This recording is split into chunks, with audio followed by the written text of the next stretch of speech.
Medico Sandhyarani suicide కేసులో ఆరోపణలు ఎదుర్కొంటున్న ప్రొఫెసర్ లక్ష్మిని పోలీసులు అరెస్ట్ చేశారు. అక్టోబర్ 23 నుంచి అజ్ఞాతంలో ఉన్న ఆమెను బెంగళూరులో అదుపులోకి తీసుకున్నారు. ఇవాళ మీడియా ముందు ప్రవేశపెట్టే అవకాశం ఉంది.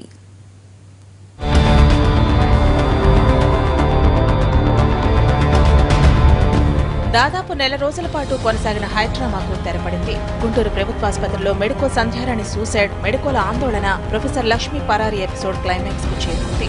కొద్ది రోజులుగా తప్పించుకు తిరుగుతున్న ప్రొఫెసర్ లక్ష్మి అరెస్టుతో పోలీసులు కీలక ముందడుగు వేశారు. సంధ్యారాణి సూసైడ్ జరిగినప్పటి నుంచి తప్పించుకు తిరుగుతున్న లక్ష్మి కోసం ఏపీ పోలీసులు వేట తీవ్రం చేశారు. 4 బృందాలుగా విడిపోయి గాలింపు చర్యలు చేపట్టారు. లక్ష్మిని తప్పించాడనే అనుమానంతో హరిబాబు అనే వ్యక్తిని అరెస్ట్ చేసిన పోలీసులు ఆమె బంధువులు, స్నేహితుల ఇంట్లో సోదాలు చేశారు. సోదాల్లో తేలిన సమాచారం మేరకు చివరకు లక్ష్మి కర్ణాటకలో ఉన్నట్లు తెలుసుకున్నారు.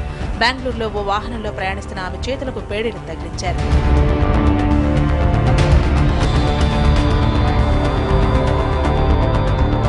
అంతకుముందు లక్ష్మి పోలీసులకు దొరకకుండా ఉండటానికి చాలా ప్రయత్నాలు చేశారు. తన ఫోన్ ఆఫ్ లో పెట్టుకోవడంతో పాటు పోలీసులకు ఎలాంటి క్లూ లభించకుండా జాగ్రత్త పడ్డారు. ఓవైపు అజ్ఞాతంలో ఉంటూనే మరోవైపు జిల్లా కోర్టు, హైకోర్టులో ముందస్తు బెయిల్ పిటిషన్లు దాఖలు చేశారు. కోర్టులు బెయిల్ తోసిపుచ్చడం, ప్రభుత్వానికి చురుకులు వేయడంతో పోలీసులు చురుగ్గా స్పందించారు.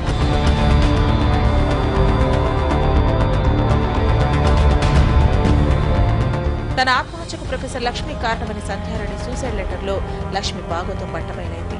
ప్రొఫెసర్ తమను కూడా వేధించారని మెడికోలో నర్సులు, తోటి డాక్టర్లు కూడా కంప్లైంట్ ఇవ్వడంతో కేసు పరిధి పెరిగింది.